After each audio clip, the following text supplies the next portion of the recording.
In the year 3032, something evil is happening, and the only way to stop it is to fly your spaceship towards up and shoot literally everything in your vicinity. Okay, full disclosure here. I've never been terribly engrossed in the backstory of any space shooter I've ever played. They all just seem so cliched. A bad guy is threatening the universe, Earth, or some other cosmic entity, and it's up to you, and only you, despite the illusion of support, to save the day. I'm sure there are plenty of exceptions, but by and large, I just see these narratives as excuse plots to justify the action. But that's fine, it does nothing to detract from the enjoyment. Anyway, moving on. Silpheed, developed by Takeshi Miyagi and Hibiki Gadai, was originally released in Japan by Game Arts in 1986 for NEC's popular PC 8801 computer. It was brought stateside in 1988 by Sierra Online for DOS-based computers, as well as the Apple II GS. While the shoot-'em-up action appears somewhat basic, the then groundbreaking polygon graphics teamed with a rich soundtrack, which alone may have helped sell more than a few sound cards, made it a standout title. 7 years after the original release of Silpheed, Sega and Game Arts reworked the shooter to take advantage of the SegaCD's capabilities and CD-ROM storage. The original mechanics went largely unchanged, but the graphics and audio were revamped. Whereas the original game featured a very empty space backdrop with only an occasional change in scenery, the SegaCD version incorporated pre-rendered backgrounds. Also replacing the horror digitized voices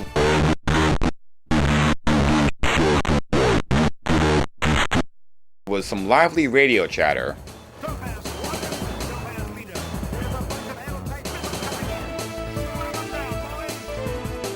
And by lively, I mean overacted. Disregard any bogie maneuvers. If you could bottle the enthusiasm of the voice talent and somehow convert it into electricity, you'd be able to play this game without having to plug in both power supplies. Just listen to some of these. My God! They just wiped out our beds! A big tally-ho! Look at the size of that thing! Hey men, take them from the rear! They got the carrier! Yeah, they even snuck in some cursing, in a game rated for general audiences. Silpheed's gameplay takes place across 11 stages. Your ship moves on a pseudo 3-dimensional plane. As you move forward, your ship appears smaller and vice versa. However, the action is completely on rails, and you cannot change altitude nor the direction in which you are flying. Basic shoot-'em-up rules apply here. If it's flying towards you, fire upon it and avoid the projectiles. Some enemies are like paper and will go down with minimal effort, while others will require a little more determination on the part of your ship's cannon. You'll occasionally happen upon orange receptacles hurtling towards you that house shield repairs, bonus points, and other goodies. However, any actual variety in the weapons department comes only between levels. After every 40,000 points, you are granted access to a new, random add-on for your main arms, while 50,000 points opens up the choice of an additional option. While some, such as the shield, are useful, these upgrades are overall a bit underwhelming. Nonetheless, knowing what's coming up in the next stage will make your arm and option decisions more important. This means there is a little bit of trial and error, though the game is by no means unwinnable if you happen to make a poor choice. As I mentioned earlier, Silpheed's backgrounds are painted with buckets of razzle-dazzle. Even though it's mostly full-motion video, the SegaCD specialty of course, it was still visually impressive for its time. It blends well with the actual hazards you'll encounter, sometimes too well, as there exists some confusion over what will pass harmlessly below the ship and what will hurt you. But it's minor, as observing where your shots land will usually clue you in of danger. The enemies and various items are simplistic looking with minimal polygons, almost unchanged from their original 80s PC counterparts.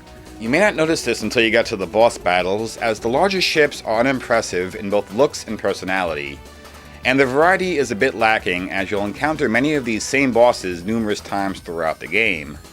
Meanwhile, a lot of little things, like your ship going down in defeat, appears to be a relic from a graphically simpler time. Silpheed's music is simultaneously intense and utterly insane. I happen to enjoy it, providing me a small adrenaline rush, but I can understand how some may see it as a tad over the top, as if it were the soundtrack to some futuristic outer space rave. Underneath all these layers of paint exists a competent, if unexceptional, shoot-'em-up. Silpheed's gameplay didn't bring much new to the table, which is not surprising considering it was an update of a game from the prior decade. But don't let that stop you from enjoying it. It's a decent pick-up-and-play title. Side note, prior to this game's SegaCD release, Silpheed's graphical style was being compared to another game being released around the same time, that also utilized polygons in lieu of traditional sprites. You may know it as Star Fox for the Super NES. Indeed, the fight over polygon space shooter supremacy between these two games was just another battle in the great 16-bit war of the early 90s. And when it came time to choose sides, many gaming publications were putting their money on Silpheed, citing higher polygon counts and cleaner presentation.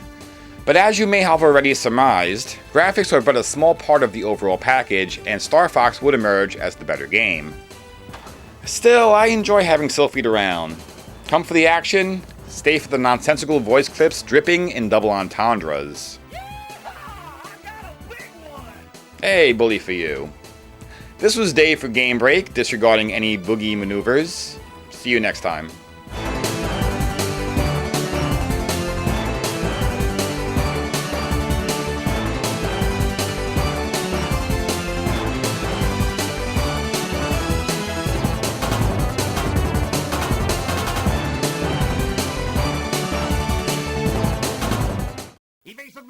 Evasive maneuvers, laser scratching.